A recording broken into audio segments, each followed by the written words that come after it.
नमस्कार, news street देखने आप। मैं हूं आपके साथ धीरेन्द्र अवस्थी। प्रयागराज कुंभ 2025 के लिए केंद्र और यूपी सरकार ने करीब 6,500 करोड़ का बजट जारी किया और इस बजट से संगम नगरी का कायाकल्प किया जा रहा है। इसी तरह से यहां पर संगम किनारे औरैल घाट पर भारत के नक्शे में ऐसा शिवालय पार्क बनकर तैयार हो रहा है, जहां पर आपकी सभी 12 ज्योतिर्लिंग के दर्शन की मनोकामना तो पूरी होगी, साथ ही एक ऐसा बहुत कुछ होगा जिसे देखने आप यहां पर बार बार आएंगे। देखिए रिपोर्ट।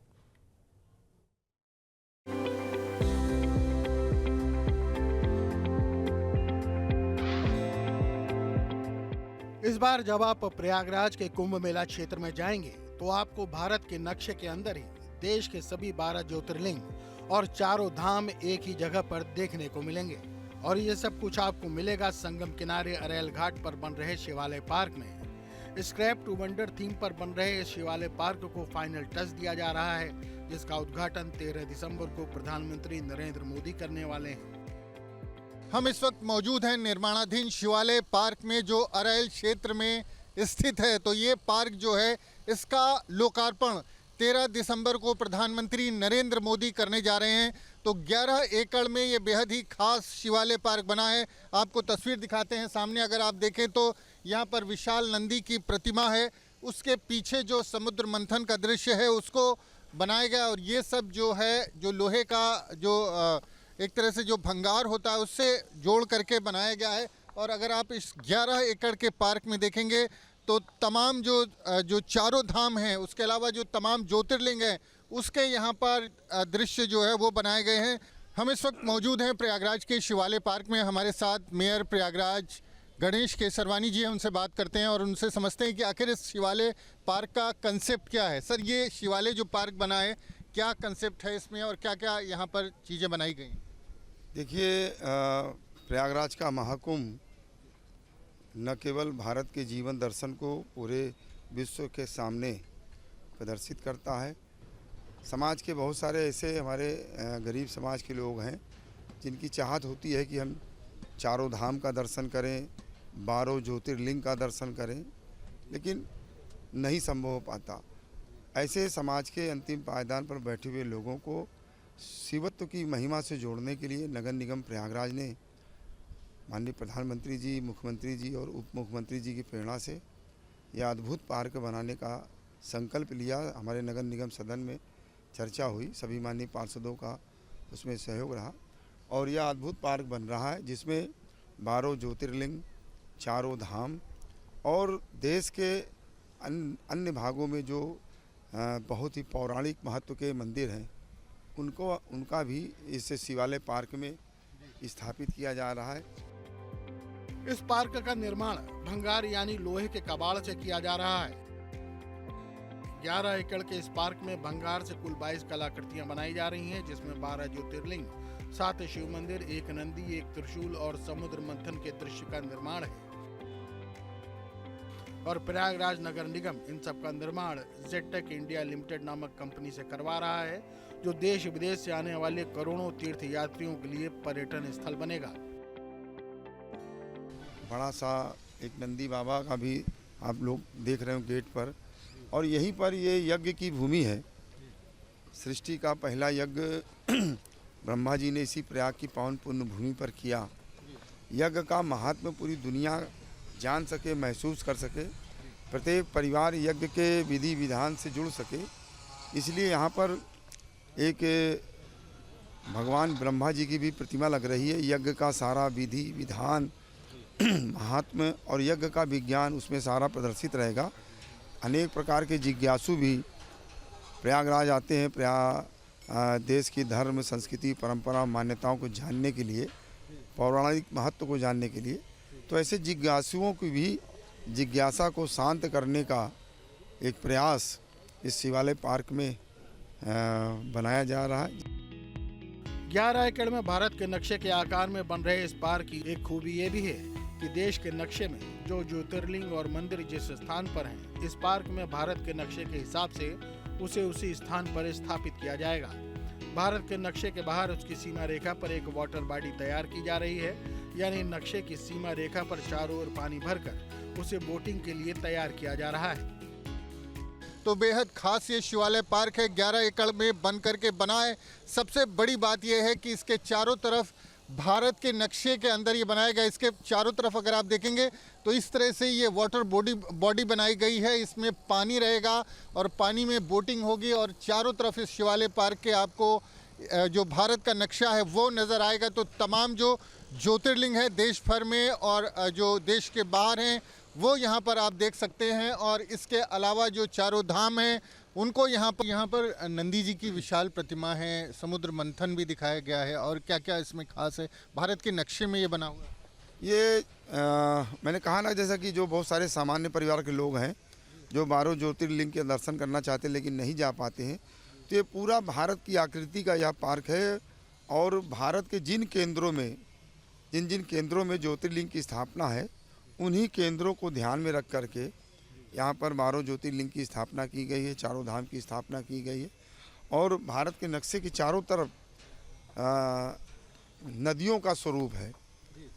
उसमें गंगा भी है, यमुना भी है, सरस्वती भी है, गोदावरी भी है, सरयू भी है, यानी देश भर की जितनी नदियाँ हैं उनका भी अवलोकन उस भारत के नक्शे के चारों तरफ एक प्रकार से दिखाया जाएगा।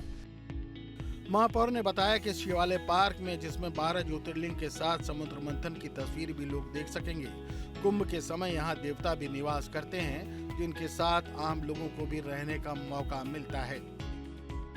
एक प्रकार से आध्यात्मिक भूमि है। पूरी दुनिया के अंदर ये जिज्ञासा है कि हम प्रयागराज जाएं, माँ गंगा यमुना सरस्वती के पावन जल का स्पर्श करें और अपने जीवन को हम धन्य बनाएं, क्योंकि इसी धरती पर अमृत की वर्षा समुद्र मंथन के समय हुई थी। उसी दृश्य को इस शिवालय पार्क में भी प्रदर्शित किया गया है, या भान कराने के लिए कि जब देव और असुरों में युद्ध हुआ और समुद्र मंथन हुआ तो जो अमृत की बूंदें छलकी वो प्रयागराज में है। और इसीलिए प्रयागराज के इस महाकुंभ के अवसर पर, माघ मेले के अवसर पर, अर्धकुंभ मेले के अवसर पर मान्यता ये है, देव दनुज किन्नर नर श्रेणी सादर मज्जई सकल त्रिवेणी। देवी देवता किन्नर नर जितने भी हैं सब लोग यहाँ पर आते हैं, पुण्य के भागीदार बनते हैं। ऐसा माना जा रहा है कि 2025 कुंभ मेले के दौरान प्रयागराज में 45 करोड़ के करीब लोग आएंगे। लेकिन प्रयागराज में पर्यटन उद्योग के साथ समस्या ये है कि यहाँ आने वाले लोग संगम नहाकर वापस लौट जाते हैं। वो यहाँ रुकना नहीं चाहते और इसी मुश्किल से निपटने के लिए सरकार प्रयागराज में तीर्थ और पर्यटन के लिए कुंभ से पहले इस तरह की व्यवस्था में जुटी है। पर्यटन की दृष्टि से ये पार्क प्रयागराज के लिए बेहद उपयोगी साबित होगा, क्योंकि प्रयागराज में गंगा यमुना और सरस्वती के संगम तट पर लोग तो पहुंचते हैं, लेकिन जो लोग आते हैं वो यहाँ पर रुकते नहीं, स्नान करके वापस लौट जाते हैं।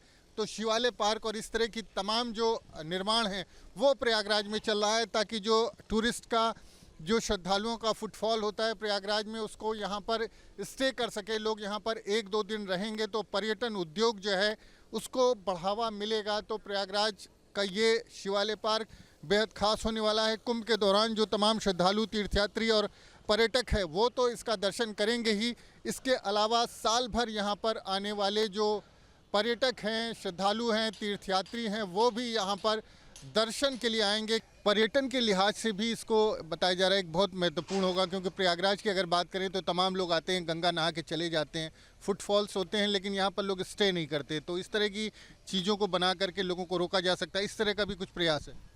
बिल्कुल सही बात है, और इसको हम लोग महसूस करते थे प्रयागराज के लोग कि लाखों की संख्या में लोग प्रतिदिन यहाँ पर आते हैं, गंगा स्नान करते हैं, लेकिन उनका ठहराव नहीं होता है। चूँकि इस प्रकार का कोई पर्यटन के केंद्र तो बहुत पौराणिक थे, लेकिन उनको विकसित नहीं किया गया था। लेकिन इस बार माननीय मुख्यमंत्री जी की प्रेरणा से, माननीय प्रधानमंत्री जी की प्रेरणा से आप देखिए, एक शिवालय पार्क जो भी आएगा कम से कम 2 घंटे 3 घंटे यहाँ रुकेगा। हमारा पातालपुरी का कॉरिडोर, अक्षयवट का कॉरिडोर, सरस्वती कूप का कॉरिडोर, जो भी उसमें प्रवेश करेगा कम से कम 2 घंटे रुकेगा। उसके बाद मनकामेश्वर मंदिर का कॉरिडोर, अलोपी माई मंदिर का कॉरिडोर, भरद्वाज मुनि आश्रम का कॉरिडोर, तो ऐसे सारे कॉरिडोर को जब वो घूमेगा तो पर्यटक कम से कम 24 घंटे यहाँ पर स्टे करेंगे। और जब 24 घंटे स्टे करेंगे तो निश्चित रूप से होटल व्यवसाय आगे बढ़ेगा, टैक्सी उद्योग आगे बढ़ेगा, खान पान की जो चीज़ें हैं वो बिक्री होंगी, तो निश्चित रूप से यहाँ के लोगों को प्रॉपर पर्यटन के माध्यम से रोजगार भी मिलेगा। माना जा रहा है कि प्रयागराज में आने वाला श्रद्धालु और पर्यटक संगम स्नान के बाद इस शिवालय पार्क के साथ बड़े हनुमान मंदिर कॉरिडोर, भारद्वाज मुनि कॉरिडोर, अक्षयवट कॉरिडोर, चार धाम और ऐसे कई धार्मिक और खूबसूरत स्थलों का भी दर्शन करेगा, जिसका निर्माण किया जा रहा है। इस पार्क में धर्म आध्यात्म का दिव्य अनुभव होगा। साथ ही संगम किनारे बोटिंग, फूड कोर्ट और चाइल्ड पार्क की पर्यटकों की जरूरत का भी ध्यान रखा गया है। तो महापौर प्रयागराज बता रहे थे कि किस तरह से ये जो शिवालय पार्क बन रहा है, ये न सिर्फ जो धार्मिक पर्यटन है उसके ज़रिए जो प्रयागराज में पर्यटन उद्योग है उसके लिए बहुत बड़ा कदम एक तरह से बहुत महत्वपूर्ण साबित होगा।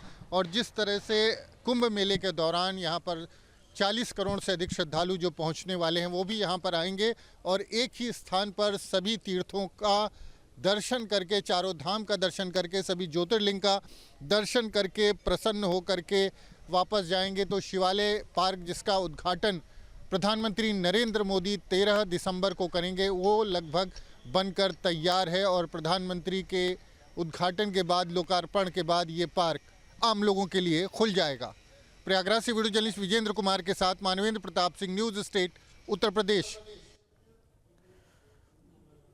और महाकुंभ में आने वाले श्रद्धालुओं की सुरक्षा कुंभ मेला प्रशासन और पुलिस के लिए सबसे बड़ी चुनौती है। आजकल आतंकी घटनाओं को देखते हुए इससे इनकार नहीं किया जा सकता है कि उनकी नापाक नजर कुंभ जैसे बड़े धार्मिक आयोजन पर भी होगी, जहां पर करोड़ों की संख्या में लोग एक जगह पर इकट्ठा होंगे। लिहाजा पुलिस प्रशासन सुरक्षा के हर इंतजाम पुख्ता कर रहा है। यहां तक कि रासायनिक, जैविक और रेडियो एक्टिव और न्यूक्लियर हमले से भी निपटने की तैयारी कुंभ में की गई है।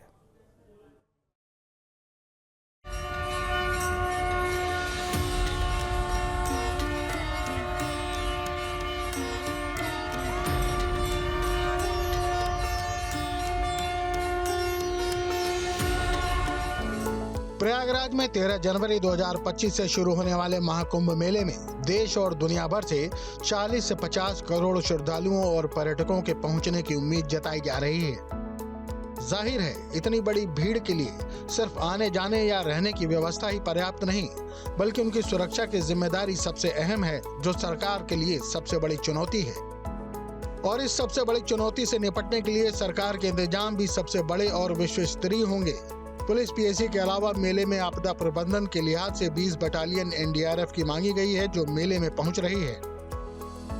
2025 के कुंभ मेले में केंद्र की मोदी सरकार और उत्तर प्रदेश की योगी सरकार यहां आने वाले करोड़ों श्रद्धालुओं की सुरक्षा में कोई कोर कसर नहीं छोड़ना चाहती। कुंभ मेले के दौरान 20 जो है एनडीआरएफ की कंपनी की भी डिमांड की गई है। 20 टीमें एनडीआरएफ की कुंभ मेला क्षेत्र में तैनात रहेंगी। हमारे साथ एनडीआरएफ के इंस्पेक्टर अनिल कुमार हैं, उनसे बात करते हैं और समझते हैं कि किस तरह के इंतजाम किए जा रहे हैं। अनिल जी, किस तरह की तैयारी है एनडीआरएफ की तरफ से कुंभ मेले में?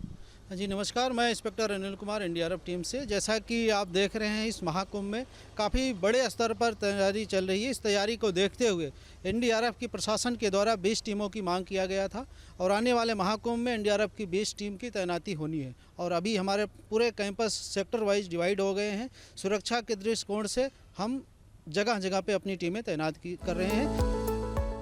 दरअसल जहां इतना बड़ा जन सैलाब उमड़ता है, जिसकी संख्या कई करोड़ में होती है, वहां हर एक की तलाशी लेना या निगहबानी करना मुश्किल होता है।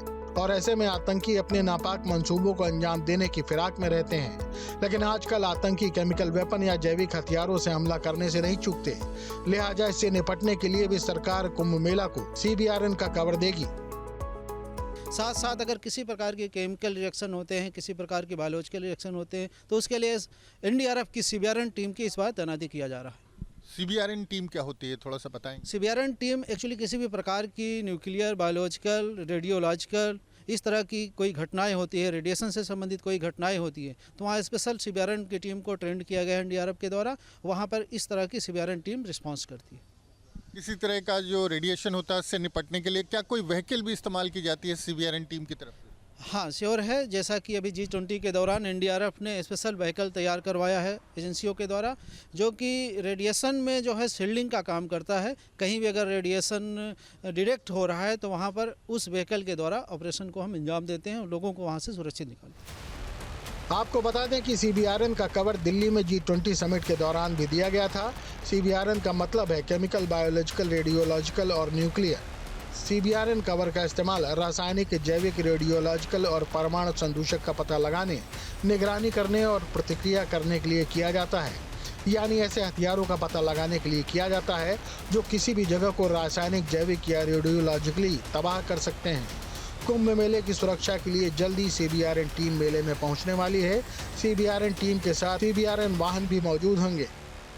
आपदा प्रबंधन की बात करें तो कितनी बड़ी टीम रहेगी, कितने लोग रहेंगे, और काफ़ी 4000 हेक्टेयर में मेला है। ऐसा है कि इसके लिए आपदा प्रबंधन समझना बहुत थोड़ा ज़रूरी होता है, क्योंकि पहली प्रतिक्रिया हमारी कम्युनिटी से आती है, जो वहाँ रह रहा है उसी से आती है। वही हमारा फर्स्ट रिस्पॉन्डर होता है।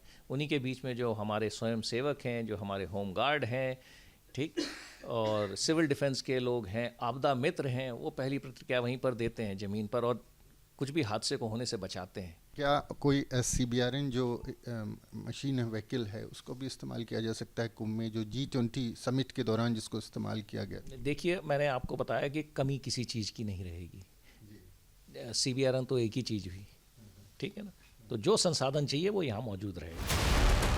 दरअसल CBRN हथियार बड़े पैमाने पर तबाही मचाने वाले होते हैं। इन्हें वेपन ऑफ मास डिस्ट्रक्शन यानी सामूहिक विनाश के हथियारों के तौर पर, जैसे CBRN केमिकल हथियारों में मस्टर्ड गैस और नर्व एजेंट शामिल हैं। मस्टर्ड गैस त्वचा, फेफड़े और आंखों को नुकसान पहुंचाती है, वहीं नर्व एजेंट इंसान को बेहोश कर देता है।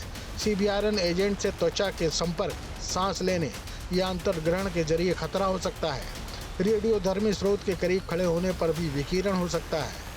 CBRN टीम की सबसे बड़ी ताकत होती है उनके वाहन। देश में भारत इलेक्ट्रॉनिक्स ने CBRN हैजमेट वाहन बनाए हैं जो ऐसी घटनाओं का पता लगाते हैं। दूसरा वाहन CBRN मिनी UGV है।